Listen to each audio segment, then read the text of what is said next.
Alright, ladies and gentlemen, welcome back to another episode of StarCraft Inc. This one is for my brother, actually. He just started playing StarCraft lately, and he was playing Protoss like myself. And for anyone else who plays Protoss, this is a useful video for you if you don't know how to detect and stop a 2-gate Zealot rush. This is a pretty freaking awesome way, and you guys will see that here. In this game, I kind of got really lucky.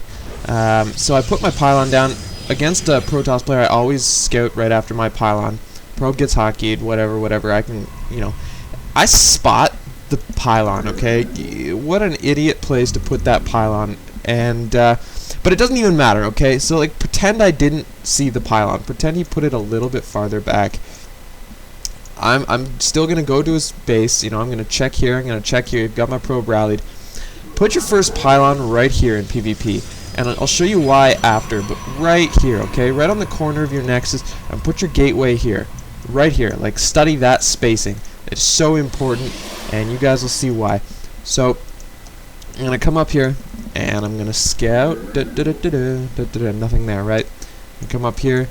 And I'm going to scout that as well. Put this a little bit fast forward for you guys. Nothing here.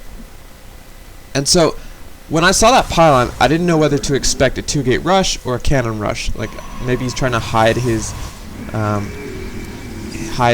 forge. And, if you go to his base and you see nothing there, you have to expect either a cannon rush or a forge. Or, sorry, a 2-gate rush or a forge. Cannon rush. So, I come back here just to see what's there, and sure enough, he's got 2 gateways chronoing out zealots. So, you get the forge as soon as you see that nothing's in his base. Just no matter what, get a forge. And this is why this space is important. You put the cannon right there, and then you put a pylon on the other side, and that locks the cannon in place. Now watch. Look at this pylon placement here. This is where my second pylon went. Right behind my mineral line. And if you look at this space, right here in the mineral lines, that's perfect for a cannon. So, as you see here, he's going to come up my ramp. He's going to see stuff. He's going to see this pylon going down, and he wants to get that dead. So I'm going to come over here with my probes. I'm going to soften those bitches up a bit. They want that pylon down, so they're not going to turn around and attack my probes. And then the pylon will go down, but you just wedge your probes in there right away. He can't get in. Hold position. One zealot's in. The cannon makes short work of them. They can't DPS that down. Kill him. Go back to work. It seems I chase him a little bit, but I don't need to. Yeah, there you go. Back to work. This pylon's in that wedge. Only one zealot on either side can attack it at a time. So if there's lots of zealots, that's why that's good. And you can wedge probes in the space if you need to. And so now you're completely safe from this. Make sure you get your gas as well, okay? Don't start going like cannon crazy. You want to have the tech advantage when his push fails. He's got 2 gates, you've only got 1. So if he can get his cyber core and warp tech out first, you're in trouble. So, you gotta get that gas, and you gotta get the cyber core down. So I'm gonna pull my probes off at 50 gas. I was a little bit too late, so you have 68 gas. Now this is so I can get my gateways out faster. He's probably gonna put all his guys on gas because he's gonna try to overcompensate for being behind here. Cyber core's going down. His is probably already going down. But like I said, I'm gonna be able to get my gateways, my pylons, and chrono out this this warp tech faster. And he was a little bit smart. You don't know it, but he's actually got his zealots here lined up on my ramp, and that's good. It means I can't get out with a probe. I can't put any proxy pylons all over the map, and so he plays that well. And so you got to chrono this warp tech out all the way, kind of like a 4-gate. So when you're dealing with that zealot rush, don't be using your chrono on probes or units like zealots and stuff. You only need those 2 cannons. I'm completely immune to the retarded zealot rush. So I know it's like a frightening build to stop when you're first starting out in the game, and dead. I didn't even know they'd be there, so I didn't bother mineral walking. For those of you who don't know what mineral walking is, you just right-click on the mineral patch to move your probe, and your probe will move through any other unit. As you can see, all these probes are moving through each other. See right there? So I know a lot of you know that already, but this is kind of directed at new Protoss players. New players in general, you can take tips from this. If you're playing random, this is helpful for you too. But really, even if you're Zerg and you're trying to defend a Zealot rush, all you have to do is really wedge a spine crawler in a space where less Zealots can attack it. And even just having a spine crawler, you don't even really need to protect it when you're Zerg, just because they're so good. They come out so fast, and you know, you can transfuse if you're clean.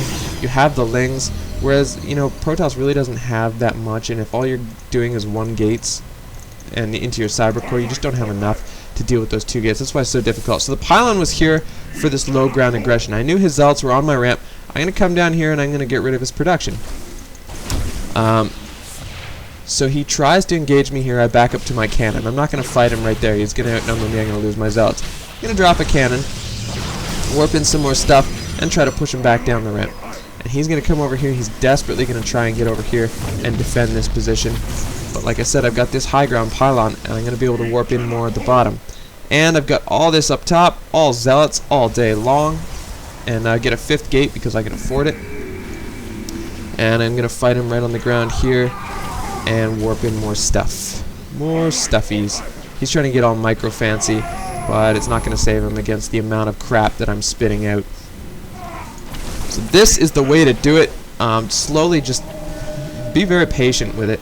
And remember, you don't need to panic at the start. Like, it's a really simple build to defend against, and when you do defend it, it's a free win, really. So I'm going to throw my guys back on gas, and I'm going to start spitting at stalkers, because like these single stalkers can run around all day. And so I'm going to split up a little bit. I'm going to go to his base. I'm going to engage him here. I know that there's not much at his base, and these 2 stalkers will help me deal with the ones that are running. And that's pretty much all there is to this. He's going to get a forge for home base defense.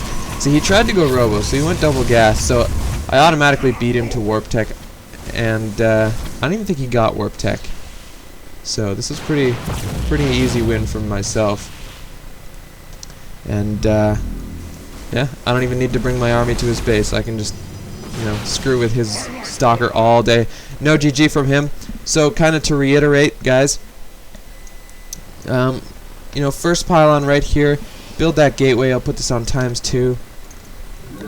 I always, in PvP, I always get my gateway on 11. I know that sounds ridiculous, and you stop probe production a little bit, but it gives you an advantage against 4-gate, because your warp tech comes out at 520 versus 540. And it really lets you handle things like this really easily. So, second pylon, the forge went down when I saw nothing in his base. When I saw no buildings in his base, I don't care what he's doing, get a forge, because I'm going to beat him to warp tech either way. Okay? I really am. And so get that forge, okay? And then you get the gas as well, get the cannon, and wedge it into space. And you are officially safe, but make sure you get this back one too, because Zealots can just come back to the back of the line and camp your line and stop you from mining if you don't do that. So one mistake that I wish I had have done a little bit better is I should have put my guys on gas sooner. I should have put my guys on gas right about now, and all is dandy. So yeah, that's how to stop a 2-gate, guys. I hope this was useful for you. You just kind of cruise on through the build. You can chrono your workers a little bit, right, because your cybernetics core is going to be late. But like I said, save that chrono during the engagement so that you can beat him to warp tech. As you can see, he gets that gas a lot later than me. I mean, I already have my gas going. He's getting the second now. He's not even really sure what to do about the situation. He's locked up there. He's just trying to catch up. He was waiting for this the cyber core. And yeah, he's in an uncomfortable spot, guys. And that's how you do it. I'll see you guys next time.